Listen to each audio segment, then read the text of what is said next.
શ્રી કૃષ્ણ કહે છે, સારો સમય આવતા પહેલા મળે છે આ નવ સંકેત. આ સંકેત શુભ કે અશુભ? નમસ્કાર મિત્રો, જય શ્રી કૃષ્ણ.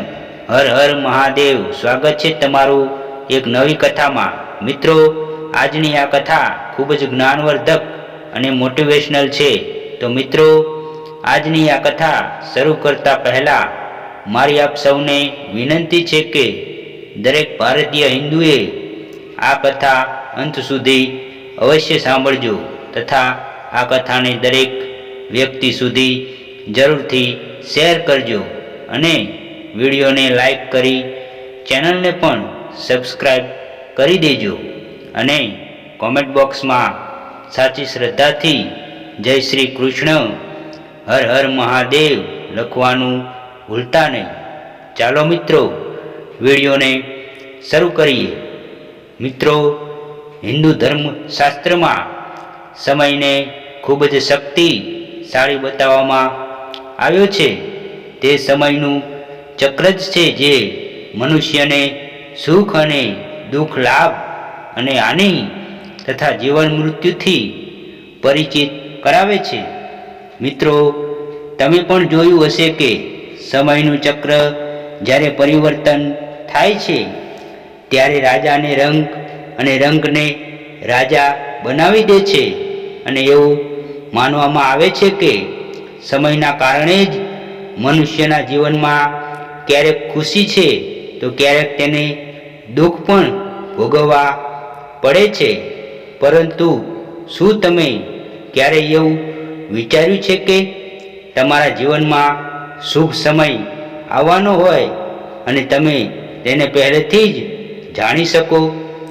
તો ચાલો મિત્રો, આજની આ વિડીયોમાં અમે તમને એવા સંકેતો વિશે જણાવીશું કે જે જાણ્યા પછી તમે પણ તમારા જીવનમાં થનાર બદલાવ વિશે પહેલાંથી જ અંદાજો લગાવી શકશો, જેના વિશે ભગવાન શ્રી કૃષ્ણએ સ્વયં નારદજીને જણાવ્યું હતું.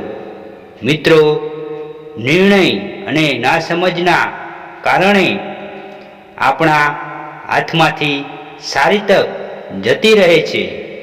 વ્યક્તિના જીવનમાં જ્યારે સારો સમય આવવાનો હોય છે તો ભગવાન સંકેત જરૂર આપે છે. સારા સમયનું સંકેત હોય કે ખરાબ સમયનું સંકેત, બંનેના સંકેતો તમને પહેલાથી જ ખબર પડી જાય છે. આ સંકેતોને આપણે સમજી નથી શકતા કેમ કે આપણને તે વસ્તુની જાણકારી જ નથી હોતી. જીવનમાં આપણાને આગળ વધવા માટે ઘણી તકો મળે છે, પરંતુ નિર્ણય અને ના સમજના કારણે આપણા હાથમાંથી તે તક જતી રહે છે. આજે અમે તમને કેટલાક એવા સારા સમયના સંકેતો વિશે જણાવીશું જેને જાણ્યા પછી તમને જરૂરથી ખબર પડશે કે તમારો સારો સમય આવી ગયો છે અને તમને કોઈ સારી એવી તક મળવાની છે, તૈયારીમાં છે. એક સવારમાં જ્યારે તમે કોઈ કામ માટે તૈયાર થઈ રહ્યા હોય અને ઘરમાં કરોળિયાના ઝાડ દેખાય તો તે તમારા કામમાં સફળતાનો સંકેત આપે છે. ઘરની બહાર નીકળતા સમયે કોઈ પક્ષી આવીને બેસી જાય અને પાંખો હલાવ્યા વગર બેસી રહે તો તે તમારી મનોકામના પૂરી થવાનો સંકેત છે. 2.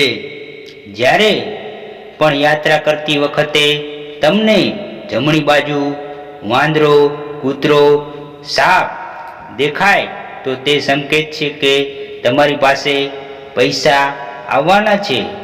સપનામાં જો તમને કુદરતી સૌંદર્ય જોવા મળે તો તે શુભ સંકેત માનવામાં આવે છે. 3. કોઈ નોકરી માટે ઇન્ટરવ્યૂ આપતા વખતે કોઈ ગાય અથવા નાળિયેર સામે પડી જાય તો તે શુભ સંકેત હોય છે. અને તમને નોકરી પણ મળી જાય છે. 4. છીંક આવે તો તેને અશુભ સંકેત માનવામાં આવે છે, પરંતુ તેમાં શુભ સંકેત પણ છુપાયેલો છે.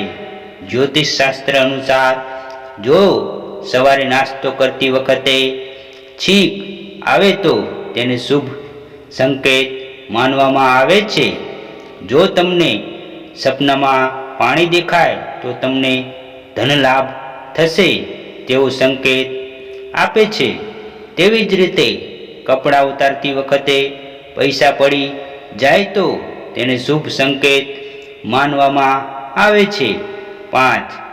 જ્યારે તમે પૂજા કરો છો ત્યારે ભગવાનની સામે રાખવામાં આવેલા ફૂલ અથવા પાન પડી જાય તો સમજવું કે ભગવાન તમારાથી પ્રસન્ન છે અને જલ્દી તમારી મનોકામના પૂરી થશે. 6.